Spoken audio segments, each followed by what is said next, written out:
Hallo, ek is Eddie Goldberg en is ingeskakel by AgriScoops, die middelpunt tussen die boer en die verbruiker. Ons gesels vandag met Revenza Next oor witvliee op tomaties.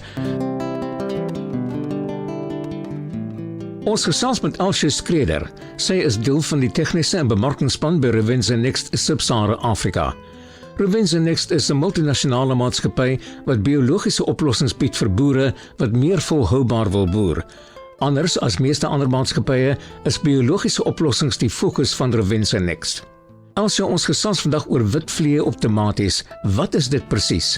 Witvliee is 'n groot uitdaging in tomatieverbouing en kan in ernstige besmettings tot 100% oesverliese veroorsaak.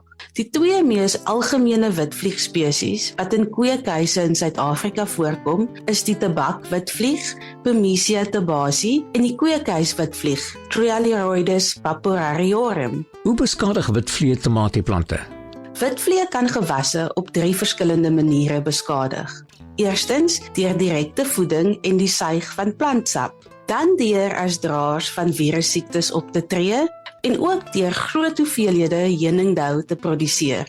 Kan jy die 3 verskillende maniere van skade verder verduidelik? Eerstens deur direkte voeding wanneer die suig van plantsap verwelking en vergeling van blare veroorsaak wat uiteindelik tot plantafsterwing lei. Tweedens tree witvliee ook op as draers van virussiektes. Ernstige opbrengsverliese kan voorkom wanneer sekere virusse, soos die krulverdwergingsvirus, in die omgewing teenwoordig is. Witvliee dra hierdie virusse oor wanneer hulle tussen gesonde en besmette plante beweeg. Die virusse veroorsaak misvormde en klorotiese blare, vertraagde groei en swak opbrengste. Derdens, witvliee produseer groot hoeveelhede heuningdou. Hierdie soet, taai uitskeidings van plantsuigende insekte lei daartoe dat roetskimmel op die blare ontwikkel, wat op die ou einde individuele blare kan laat afsterf. Kan jy meer deel oor roetskimmel?